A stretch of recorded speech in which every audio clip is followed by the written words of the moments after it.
Hey and welcome. Today, we're going to go deep inside your own mind to unpack the hidden science that runs your daily life.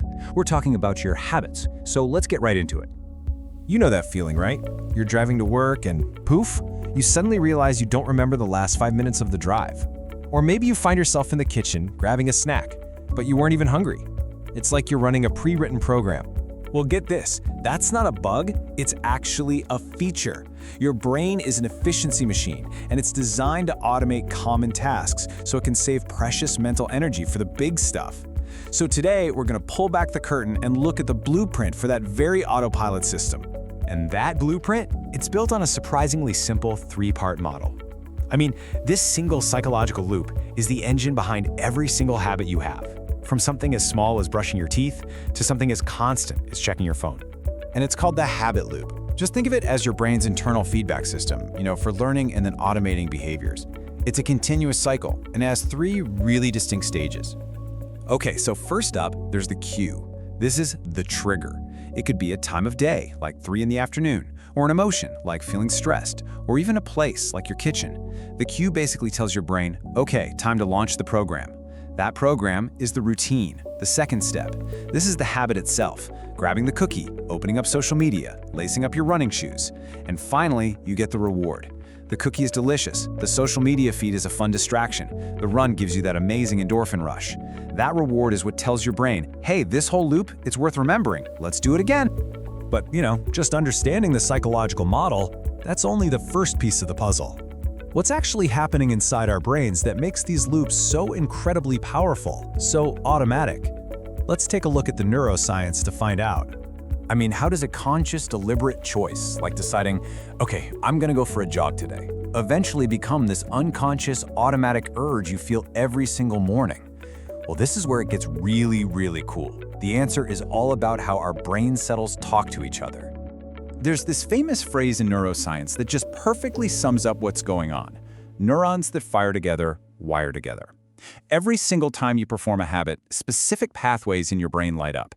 And the more they light up, the stronger and more efficient that connection becomes.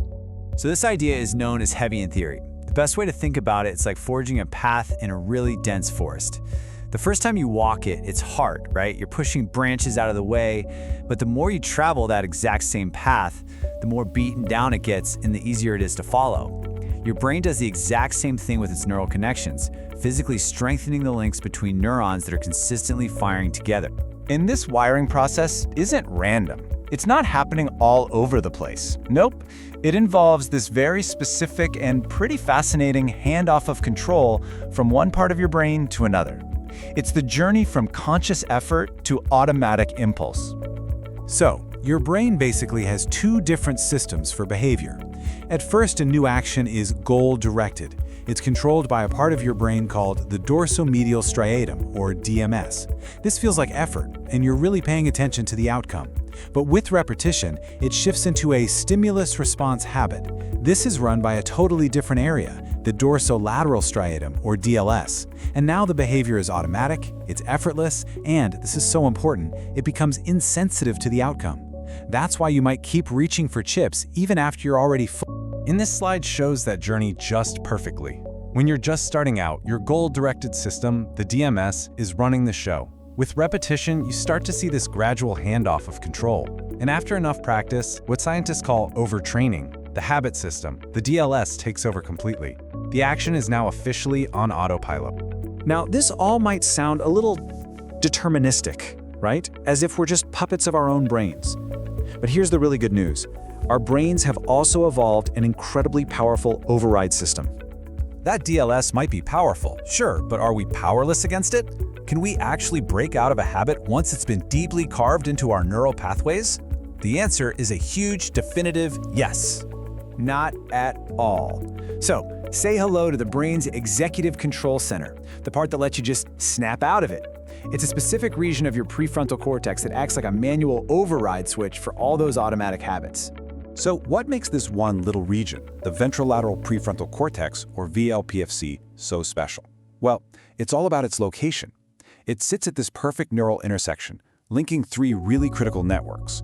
One that notices important things happening around you, one that judges whether your actions are actually a good idea, and one that can physically slam the brakes on your body. So here's how you can consciously stop a habit right in its tracks. First comes awareness. You actually have to notice the cue and see the routine starting to unfold. Second is evaluation. Your VLPFC quickly asks, hey, does doing this actually line up with my goals right now? You know, like, does eating this donut line up with my goal to be healthier? And if the answer is no, then you get step 3, cessation. The VLPFC sends out a powerful stop signal, and it shuts down that automatic program.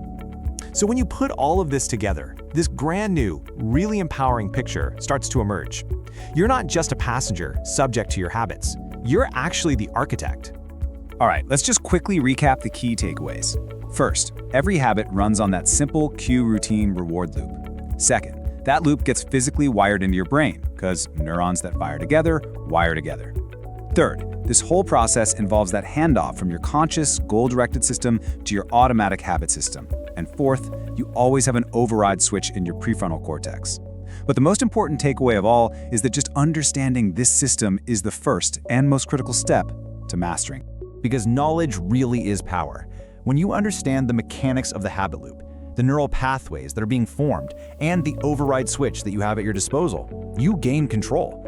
You can start to consciously design, build, and even dismantle your own habits. So I'll leave you with this question.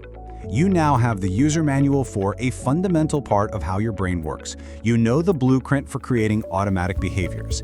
The only question left is, what new habits are you going to build, and which old ones will you choose to tear down?